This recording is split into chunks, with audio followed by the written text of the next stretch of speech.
Hi, I'm Jennifer Rijardo, the program manager for Raising Healthy Families at ISIS. And this month's parenting education workshop is titled Childhood Anxiety: Helping Kids Face Their Worries.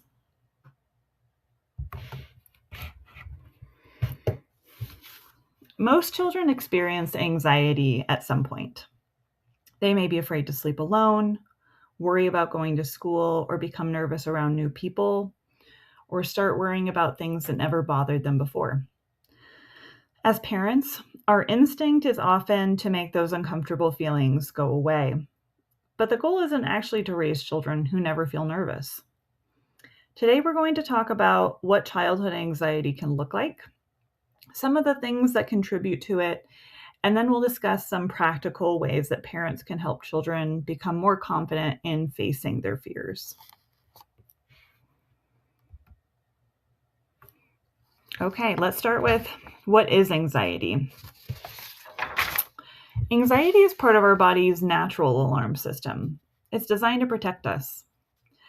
If we're actually in danger, the alarm is incredibly useful. Our heartbeat might get faster, our breathing changes, our muscles get tense, and our brain becomes very focused on finding and responding to the danger that it senses. The problem is that sometimes our alarm goes off when we're not actually in danger. For children, this might happen before the first day of school, when they're asked to speak in front of the class, when a parent leaves, or when they hear something scary on the news. Their body can respond as though something dangerous is happening right now, even though they're physically safe.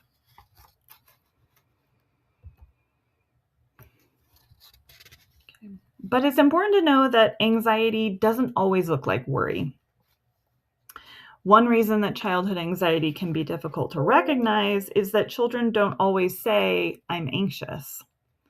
Sometimes anxiety looks like a stomach ache every morning before school. Sometimes it looks like anger. A child might refuse to participate or become very controlling about how something needs to happen, or have a huge meltdown over something that seems to you like a pretty small problem.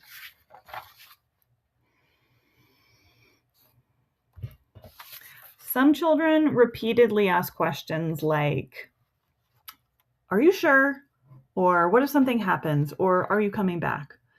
And some anxious children become perfectionists. They might be terrified of making a mistake or of doing something wrong. So when we see challenging behavior, it's worth it to get curious about what might be happening underneath.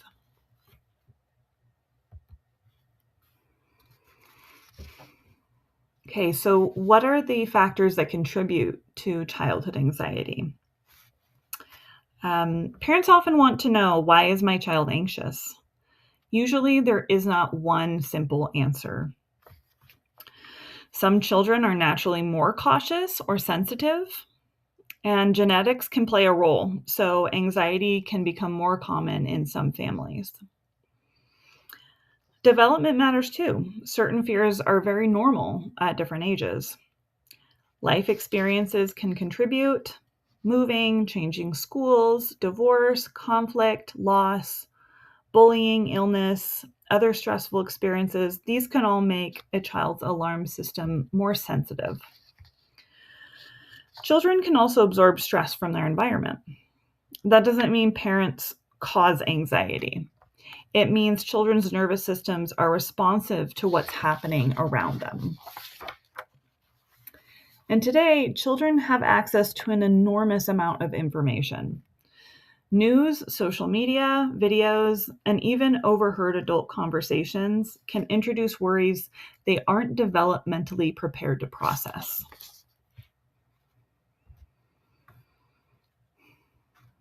Okay, the anxiety avoidance cycle. This is one of the most important things for parents to understand about anxiety. Imagine a child who is afraid to order their own food at a restaurant.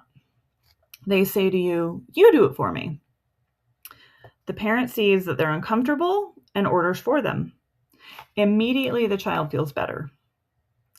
That relief is powerful. Their brain learns, "Whew, good thing I avoided that. I couldn't have handled it.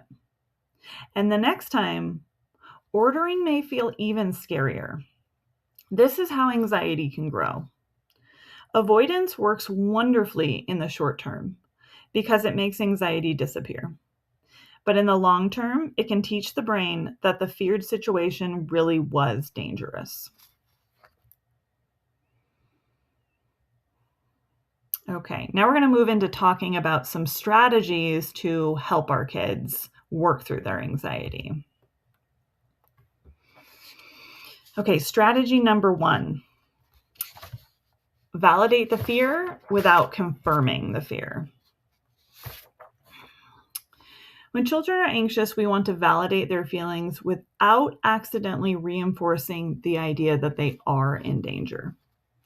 Saying something like, "That's ridiculous, there's nothing to worry about," usually doesn't help because the fear feels very real to the child. But we also don't want to communicate, "You're right, this is too scary for you." Instead, we can hold 2 ideas at once. The first is, "I believe you that this feels scary," and "I believe you're capable of getting through it." This communicates empathy to our child as well as confidence in their ability to handle the situation.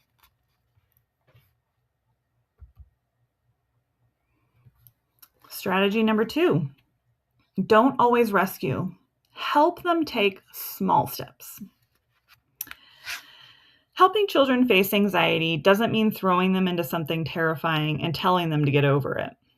We want to slowly stretch children, not overwhelm them. Think about building a ladder. If a child is afraid of talking to unfamiliar people, the first step might be simply saying hello while standing next to you. Later, they might answer a question themselves. Eventually, they might order their own ice cream. Each successful experience gives their brain new evidence of, "I was nervous and I did it." So this is how confidence grows, little by little, adding one rung to the ladder, one experience at a time, getting them closer and closer to confidently completing something independently.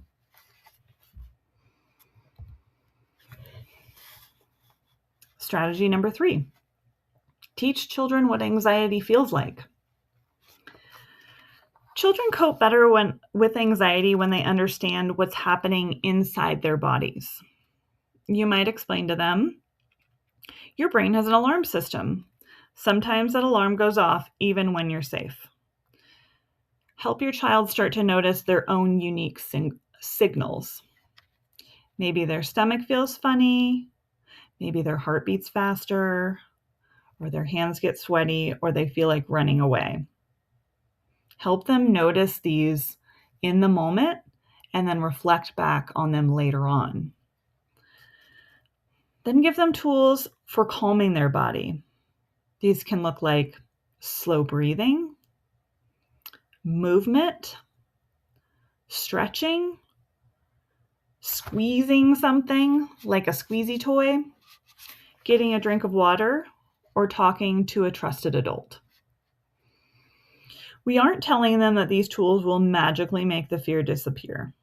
We're teaching them that they have ways to care for themselves while the anxious feeling passes.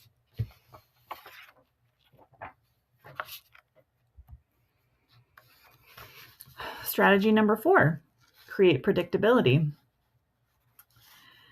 Predictability can help lower anxiety because uncertainty is often difficult for anxious children. Routines around mornings, bedtime, school, and transitions give children a sense of what comes next. If something unusual is happening, like somebody else is picking your child up from school, tell them what they need to know in simple, age-appropriate terms. But here's an important balance. We want to provide predictability without trying to guarantee that nothing unexpected will ever happen. Ultimately, children need to learn both. There are things I can count on, and when plans change, I can handle that too.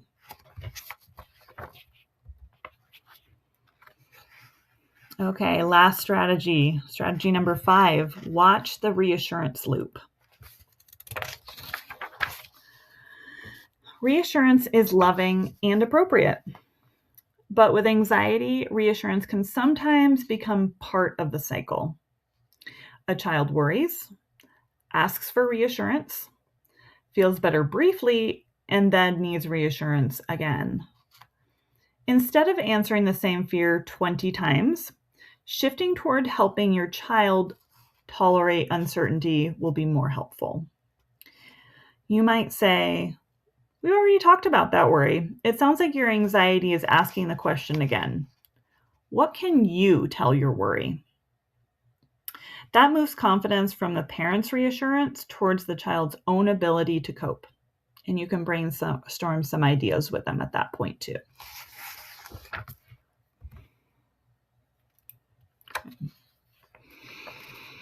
Okay, some everyday habits that can lower anxiety.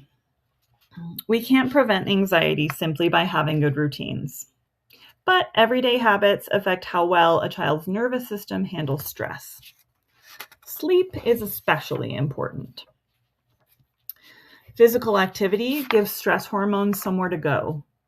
Movement every day for an extended period of time is incredibly important to a child's physical and emotional regulation. Play gives children opportunities to process experiences and practice feeling competent.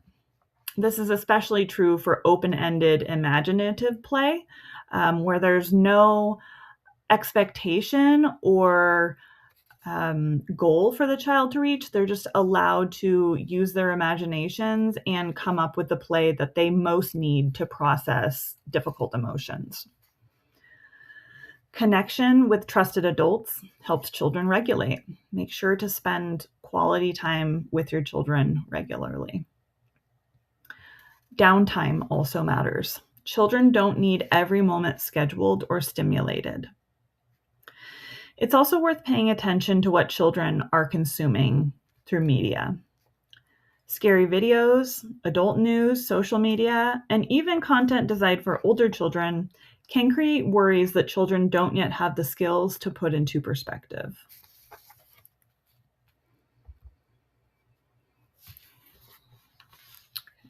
What parents model matters.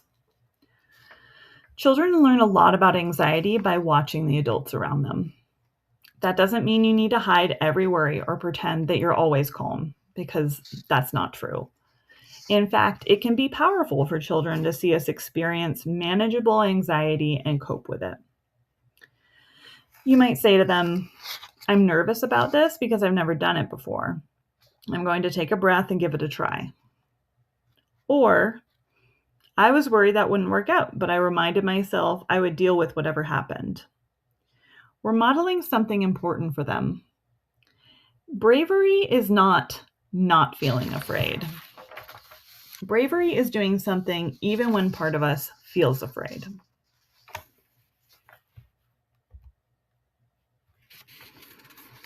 Okay, and a question on a lot of parents' minds: when should we get more help? Anxiety is a normal emotion, and many childhood fears come and go. But sometimes anxiety becomes big enough that a child needs additional support. A useful question is not simply, "Does my child have anxiety?" It is anxiety preventing my child from doing things they need or want to do? If anxiety is regularly interfering with school, sleep, friendships, family life, or everyday activities, please talk with your child's pediatrician or a qualified mental health professional. Early support can make a real difference, and childhood anxiety is very treatable.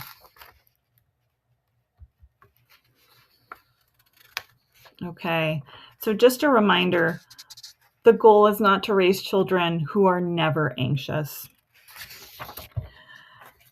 If you remember one thing from today, let it be that. Our goal isn't to convince children that there's nothing in life to worry about, because we can't promise that to them. Instead, we want to gradually help them build confidence in themselves.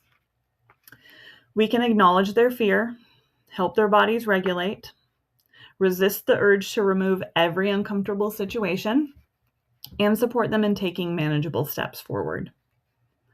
Over time, the message shifts from, I need someone to make this scary feeling go away, to, I don't like this feeling, but I know what it is, I know it will pass, and I know it can handle it.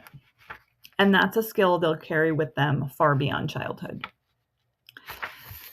I hope you've enjoyed this presentation, and we hope to see you in one of our parenting classes very soon. Thank you. Bye.